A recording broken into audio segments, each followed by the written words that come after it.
जय जगन्नाथ, जय श्री श्याम। क्रांति उड़ीसा मीडिया में आपका स्वागत है। मैं हूं नंद किशोर जोशी। सभी दर्शकों से अनुरोध है, कृपया इस चैनल को लाइक करें, शेयर करें, सब्सक्राइब करें एवं बेल बटन अवश्य दबाएं, जिससे आने वाली वीडियो की नोटिफिकेशन आपको मिलती रहे।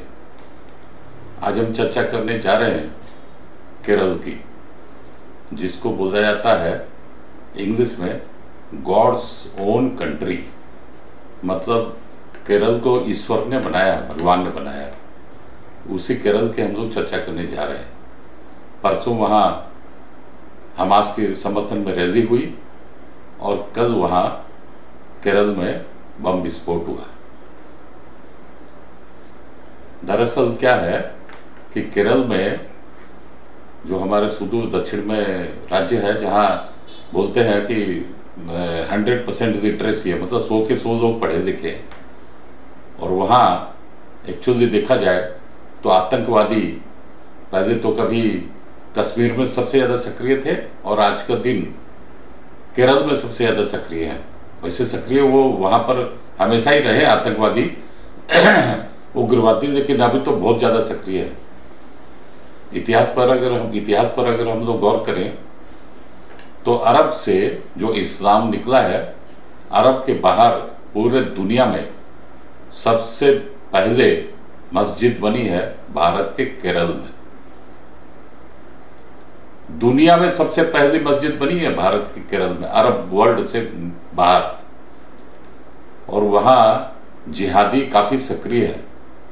PFI, people's front of India के वहां सब एजेंट हैं, सीबी के एजेंट हैं, और सारे दिन रात 24 घंटा 12 महीना पिछले कई वर्षों से वो लोग उसको आतंकवादी स्टेट में परिणत करने की पूरी चेष्टा में है।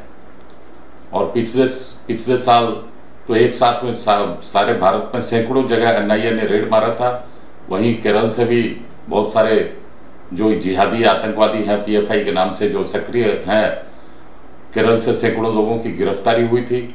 सारे देश में भी सैकड़ों लोग पकड़े गए थे ये लोग, लेकिन बीच बीच में कुछ न कुछ खुरापती काम करते रहते हैं। अभी जो पिछले चंद महीनों के नीचे एक फिल्म आई थी Kerala story, the Kerala story, उसमें भी कुछ उन चीजों का दर्शन हम लोग देख सकते हैं कि कैसे वहां हिंदू लड़कियों को, क्रिश्चियन लड़कियों को वहां बरगलाया जाता है, फुसलाया जाता है, बहकाया जाता है, फंसाया जाता है और उनको कन्वर्ट किया जाता है इस्लाम में। तत्पश्चात फिर उनको ये जो हमासियों के, जो मिडिल ईस्ट में जो हमास बैठी है, और सीरिया में जो आतंकवादी हैं, अफगान आतंकवादी हैं, ईरान में जो आतंकवादी, उनके पास भेज दिया जाता है। और क्या क्या सब मतलब नहीं किया जाता, सारे काम कुकर्म जितने हैं सब कुछ किया जाता है। जो लड़कियां उनके जाल में फंस गई हैं, वो लोग तो उनका समझ लीजिए कि एक तरह से खात्मा ही हो गया, शरीर का खात्मा एक तरह से हो ही गया उन मतलब दरिंदों के द्वारा, जो विस्तार से बताया भी गया है केरला स्टोरी में। और वहां केरल सरकार ने भरपूर कोशिश की थी इस फिल्म को बैन करने की, लेकिन वो कामयाब नहीं हो पाई। केरल को छोड़कर पूरे देश में उस फिल्म को लोगों ने देखा, सराहा भी है। दरअसल क्या है कि केरल की राजनीति एक विचित्र राजनीति है। वहां की जो दो अपोजिशन पार्टियों के गठबंधन है, एक एलडीएफ, दूसरा यूडीएफ। एलडीएफ मतलब लेफ्ट डेमोक्रेटिक फ्रंट और यूडीएफ मतलब यूनाइटेड डेमोक्रेटिक फ्रंट। एलडीएफ का नेता होता सीपीएम और यूडीएफ का नेता होता कांग्रेस। जब से मतलब हमारे देश आजाद हुआ है, या 1952 से देश में लोकतांत्रिक तरीके से चुनाव होते आ रहे हैं, सरकारें चुनती आ रही है, तब से लेकर 1952 से लेकर आज तक 2023 तक सारे विधानसभा के चुनाव में इन दो गठबंधनों के लोग ही चुनकर आते हैं। मतलब कभी सीपीएम लेड एलडीएफ का मुख्यमंत्री होता है, तो कभी यूडीएफ का मुख्यमंत्री होता है, लेकिन उन्हीं का। और सबसे बड़ी मजेदार बात यह है कि देश आजाद होने के चंद वर्षों के बाद ही मुस्लिम लीग, जिसने इस देश को खंड विखंड किया, पाकिस्तान पैदा कराया, उस मुस्लिम लीग का भी मुख्यमंत्री वहां इसी केरल में हुआ है, जिसका नाम था मोहम्मद कोया। 1960 के दशक में। मतलब आप सोचिए कि मुस्लिम लीग आज भी IUML, इंडियन यूनियन मुस्लिम लीग, इंडिया अलायंस का एक गठबंधन का एक सहयोगी है। और मजेदार बात यह है कि CPM और माने LDF और UDF, कांग्रेस, CPM, यूनियन मुस्लिम लीग, सारे के सारे पॉलिटिकल पार्टी इंडी गठबंधन में हिस्सेदार हैं, गठबंधन के हिस्से हैं। केवल अकेले बीजेपी है वहां पर जो उस गठबंधन में, किसी इन दोनों गठबंधन में नहीं है, वो बाहर है। ये नहीं तो ये दोनों के दोनों गठबंधन, सरकार और विपक्ष पार्टियां दोनों के दोनों पूरी हाल में तो पूरी गठबंधन में ही है एक तरह से, केवल नाम में थोड़ा फर्क है। UDF, LDF, कांग्रेस, CPM, वैसे देखा जाए तो इनके पॉलिसी, इनका चाल चरित्र, व्यवहार, लेना देना सब 100% एक है वहां पर, केवल साइन बोर्ड में फर्क है। सारी CPM की नीतियां, सारी कांग्रेस की नीतियां, इंडियन यूनियन मुस्लिम लीग की नीतियां, सारी की सारी वहां पर एक है। अब मैं आ रहा हूं क्या, मैंने अभी जो ब्लास्ट हुआ, जो आज का मुख्य मुद्दा है, परसों हमास के समर्थन में केरला में मल्लापुरम एरिया में, जो मुस्लिम डोमिनेटेड एरिया है, वहां एक रैली का आयोजन किया गया था।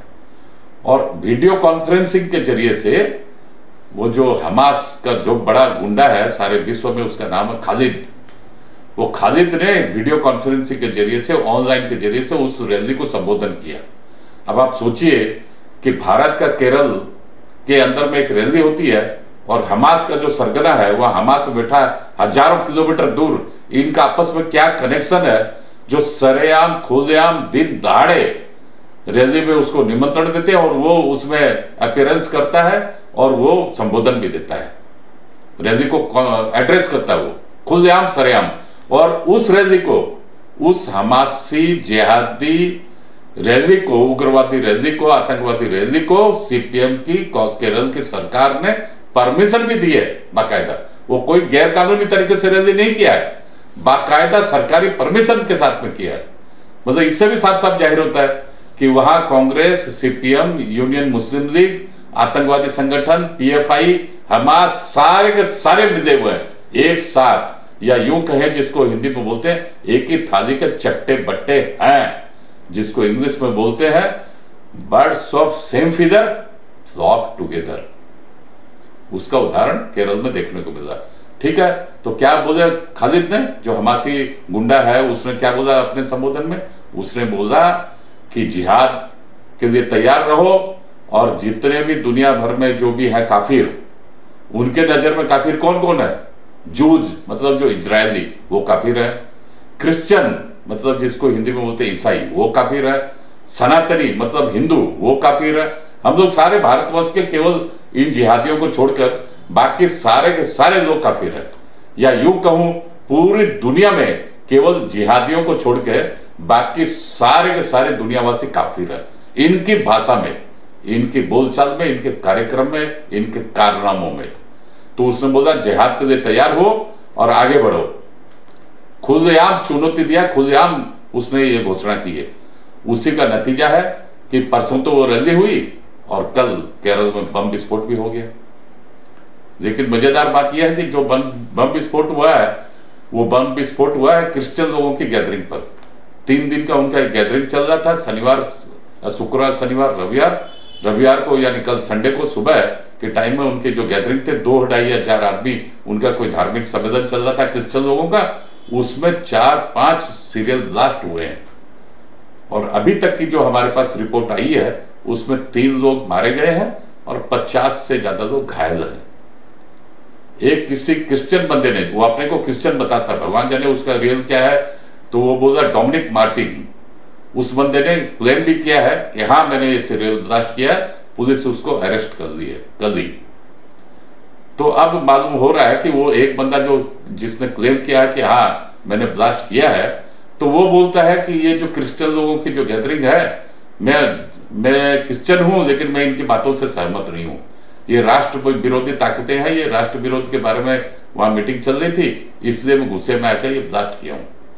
अब केरल की पुलिस, NIA जांच कर रही है, NSG भी जांच कर रही है कि वास्तव में मामला क्या है। ये खुद को क्रिश्चियन बोलता है, क्रिश्चियन लोगों की मीटिंग में ही इसने ये बोल रहा है कि मैं बम विस्फोट किया हूं, 5-5 सीरियल ब्लास्ट हुआ है, और ये क्या कारण है, इसकी पूरी गहन अध्ययन कर रहा है। अब मैं राजनीति की बातें बता रहा हूं। केरल का जो चीफ मिनिस्टर पिनराई विजयन, भारत में जितने भी आज के दिन चीफ मिनिस्टर 28 स्टेट में सबसे ज्यादा बुजुर्ग चीफ मिनिस्टर वही है। 92 साल उम्र है, 92 ईयर्स ओल्ड। और इनकी खासियत यह है कि यह होम मिनिस्टर भी है, वहां पर चीफ मिनिस्टर के साथ साथ होम पोर्टफोलियो भी इन्हीं के पास है, और ये दूसरे टर्म में भी लगातार वहां पर चीफ मिनिस्टर बने हुए हैं। एवं एक और खास बात है, इनकी बेटी एक जिहादी से ही शादी हुई है, और इनके जो दामाद है जिहादी, वो कैबिनेट रैंक मिनिस्टर भी हैं इन्हीं के, माने ससुर चीफ मिनिस्टर और जिहादी जो है वो कैबिनेट रैंक मिनिस्टर। जब जिहाद के तहत शादी हुई है और जिहादी जो है वो कैबिनेट रैंक के मिनिस्टर है। अब आप सोचिए कैसे कैसे कॉम्बिनेशन वहां पर केरल में भारत विरोधी सनातन विरोधी कॉम्बिनेशन काम कर रहा है वहां पर। अभी हाल में कुछ महीनों के नीचे वहां एक वंदे भारत ट्रेन स्टार्ट हुई थी केरल में।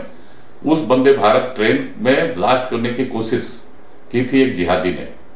जब वो पकड़ा गया तो केरल के पुलिस, क्योंकि सरकार उनकी है, जिहादियों की सरकार है वहां पर और सारे सनातन विरोधियों की सरकार है, तो केरल पुलिस ने आनंद फानंद में रिपोर्ट 2-3 दिन में जांच रिपोर्ट जारी कर दी कि नहीं वो तो मानसिक विक्षिप्त है, पागल है।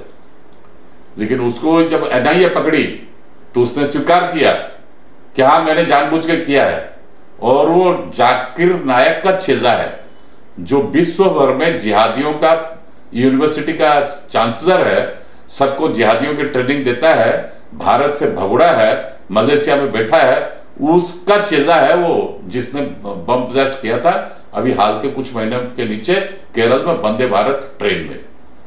जब वो स्वीकारोक्ति उसकी आ गई एनआईए के सामने, जांच एजेंसियों के सामने, सेंट्रल जांच एजेंसियों के सामने, तब जाके केरल पुलिस ने भी स्वीकार किया हाँ वो जिहादी है और हाँ उसने जानबूझ के बम विस्फोट किया।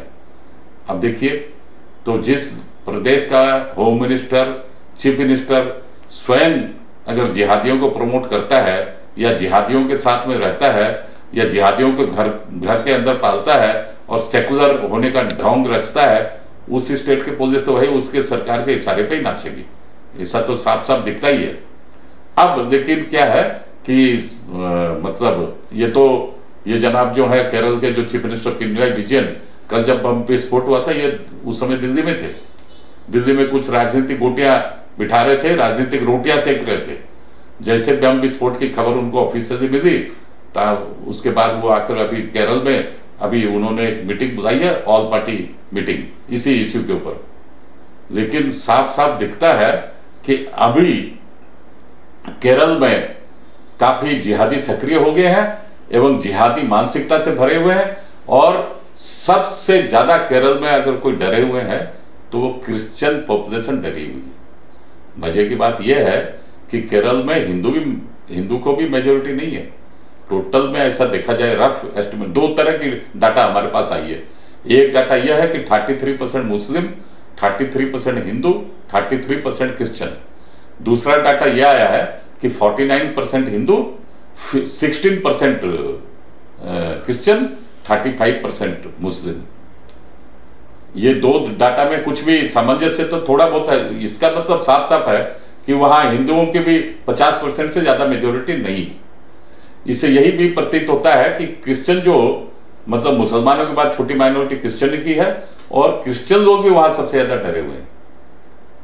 क्रिश्चियन लोग अभी बारंबार वो माने डरे हुए हैं, भयभीत है, और वो भी सकते में है कि कैसे इन जिहादियों का मुकाबला किया जाए।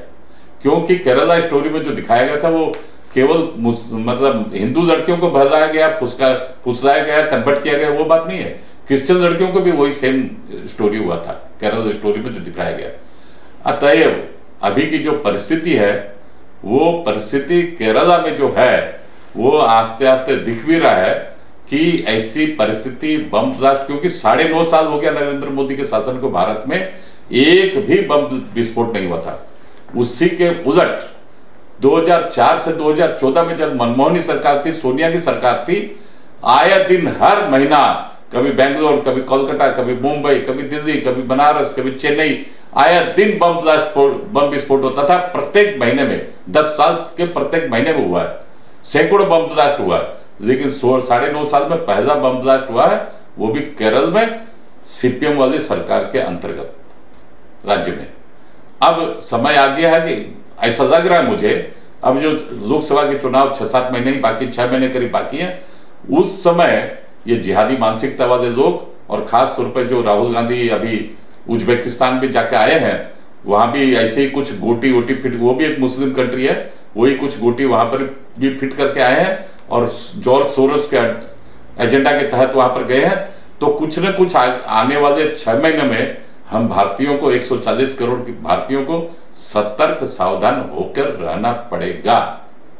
इसमें कोई संदेह नहीं है कि राष्ट्र के विरोधी ताकतें राष्ट्र में कुछ न कुछ गंडगोल करने की फिराक में है, कुछ न कुछ झमेला गंडगोल वो लोग करने की जुगाड़ में बैठे हैं। इससे साफ साफ भी मालूम पड़ता है जॉर्ज सोरोस भी काफी एक्टिव हो गया है, राहुल गांधी, कांग्रेस पार्टी भी। एक देखिए मजे की बात और है, केरल में इतना बड़ा हमास की रैली हुई, बम विस्फोट हुए, कांग्रेस पार्टी मौन है, चुप है।